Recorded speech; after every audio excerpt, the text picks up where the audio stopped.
Alrighty, welcome back everyone. We just talked about recruiting a little bit and talked about the kind of new way of things in recruiting, which is get that quarterback in your class as quickly as possible and then let everyone else kind of flow in as they please. So that is definitely going to be an interesting thing to watch as we kind of get a few years down the road, see if that holds up, if that gets even more of a deal, or if that kind of tapers off a little bit. It'll be interesting to watch. But let's get into some of the commitments that we could be seeing in the coming days. We have a couple of guys that are set to commit today, and we'll start with one of those guys here in a second. But it feels like there's been a lot of stuff happening, right? June is kind of that visit month where so many guys are out on the road. They're at a new place every single weekend, getting a new pitch, and there's a lot of confusion around it. There's been so many different, crystal balls going in for guys, and then new crystal balls going in for the same guys. One of the guys that has always gotten, I feel like he's gotten 4 different crystal balls at this point is Caleb Cunningham, one of the very talented wide receivers in this class.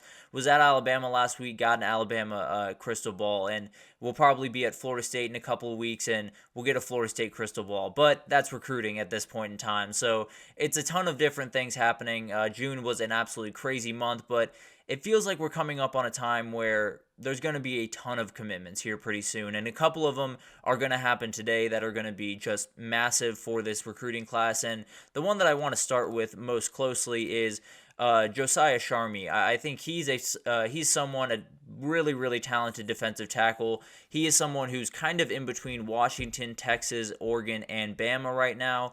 It looks like Bama got the last official visit, which is absolutely huge for them, obviously. And he was already committed to Kalen DeBoer when he was at Washington. So Washington, at least if you look on all the recruiting websites, will be the quote-unquote leader.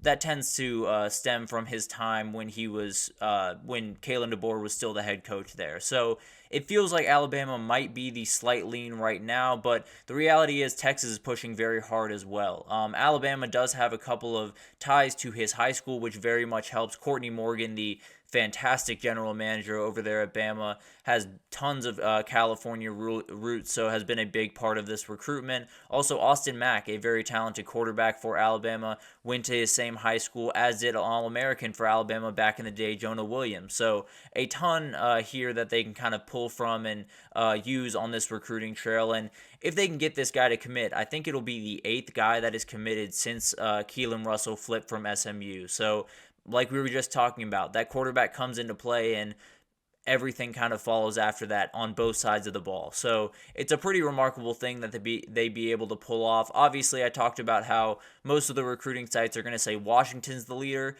I just saw a crystal ball for Texas, so I don't know which way this is going to go. Right now, I think I would lean Alabama, but it feels like Texas is making a very, very big late push, and maybe they can pull it off, and that'd be an absolutely huge get for the Longhorns on that interior defensive line. Dijon Terry is another guy that I kind of want to talk about here for a second. He's set to commit today. Seems like a Bama lean. I feel pretty comfortable saying that he will be a Bama player at the end of the day. He will be a commit there. I think UGA and LSU are still fighting for him, but I expect Bama to win out and add a big-time cornerback to this class. But let's move on forward and... Oh, excuse me. Apologize for that. Let's move on forward now, and let's talk about Gregory Xavier Thomas, a very talented safety out of American Heritage High School. If you know anything about American Heritage, you know this kid can play football. There's no two ways about that. He is going to be in Florida State this weekend, and it looks like a commitment could be coming here pretty soon, shortly after that. So Florida State has been picking up a ton of energy in this commitment, and frankly, they need it. They're number 65 in the country right now in recruiting. They are very, very far behind. Now, they only have 6 guys on the in the class, and obviously Florida State is one of those teams that leans a little bit more into the portal realm of things than some others, but still, they need to kind of pick up the steam a little bit and at least get into the top 25, 20 classes, and they can do it relatively quickly, but got to start adding guys like Gregory Xavier Thomas here pretty soon, that's for sure. Another DB that I want to talk about is Dorian Brew, a very, very talented cornerback that is one of the top cornerbacks in this class. He's out of Conroe, Texas, a very, very, very talented high school that definitely produces just elite players pretty much every single year. It looks like Ohio State and Texas are fighting over this one. Ohio State would tend to be the lean here if I'm had to imagine, but there are still teams out there, Texas, USC, Oregon, LSU, all really looking to try to push in the last second to pick up this kid, it's likely going to be Ohio State. I feel pretty confident in that, and if they can pull that off, this DB class for Ohio State is just as ridiculous as the DBs that they have currently on roster. So it's just insane what they've been able to do up there, and it's just not going to end anytime soon, it seems. So this is a guy that absolutely could be an immediate player for them, especially with all of the guys walking out the door after this year. So definitely would be a huge time player for them to lock up, but it could mean if Ohio State were to lock up Dorian Brew, it might come at the expense of Trey McNutt, who is a very, very talented safety, and he is off on his way to Eugene right about now to take a trip to Oregon. I don't know if anyone else has kind of gotten this inkling throughout this recruiting cycle or really throughout the last couple, but when everyone goes to Oregon, it feels like everyone leaves just massively impressed, especially since Dan Lanning has taken over.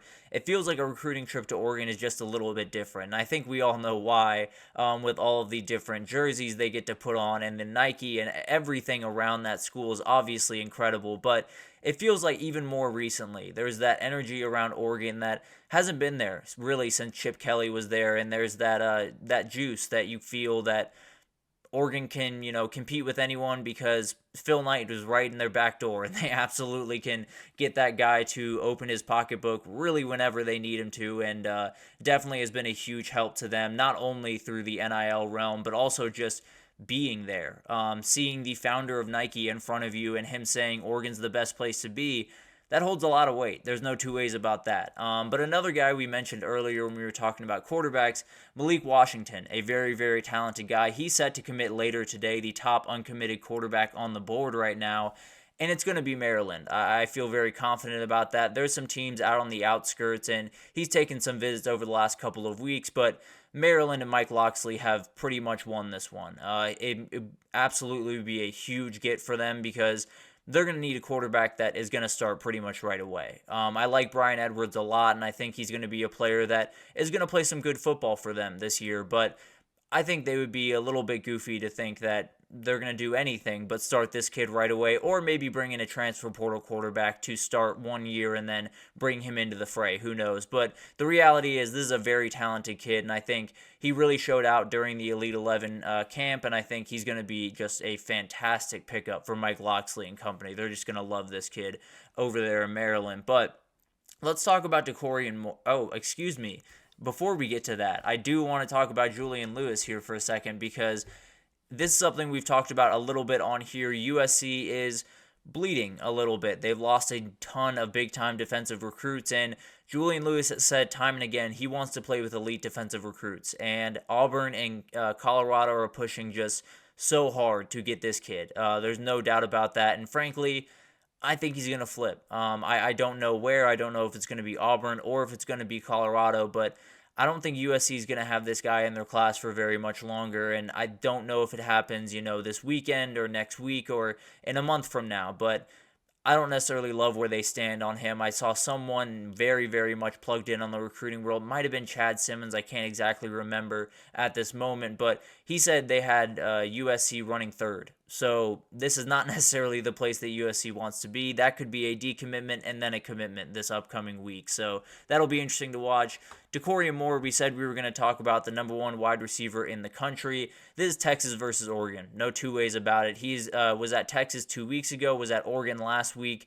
He's going to make a decision here pretty soon. I feel pretty confident about that. I think it's going to be late June, early July. So within the next, week or so, I think he's going to make a decision.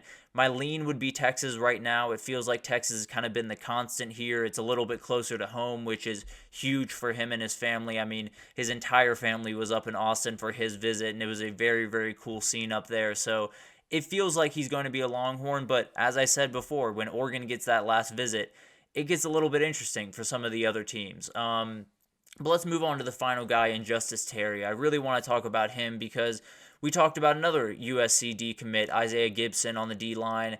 He is committed to UGA. I think Justice Terry is going to do the exact same thing, and I frankly think it's going to happen here pretty soon. And if they lock him up, this is the most ridiculous defensive class I've ever seen. They already have a really, really talented guy in Zayden Walker, the number one linebacker in the country. Edge rusher Isaiah Gibson, number one in the country. Justice Terry, I don't know if he's the number one defensive lineman, so I don't necessarily want to say that, but very much towards the top. There's no two ways about that. And also, they're in for Elijah Griffin, who actually might be the number one defensive lineman in the country now that I think about it. So Kirby's just going to do Kirby. He's going to recruit the best defensive players in the country, and he's going to keep doing it as long as he can. That's for sure. So it's going to be fascinating to watch that develop, because that UGA class is going to be just horrifyingly good. I'll be totally honest. But that is a crazy world of recruiting. That is not necessarily all the guys that are going to commit, because there's going to be so many guys that come into the fray, and it's really hard to predict when these guys are going to commit, because a change of the winds could change everything very quickly. So it'll be fascinating to watch this unfold, but I have a feeling Hayes Fawcett is working 24/7 making some commitment edits right about now. But let's take our third break here. When we come back, we're going to talk about College Football 25. They released their best offenses, defenses, and the toughest places to play in that game, and I got some problems. So we'll talk about that right after this, so stick with us.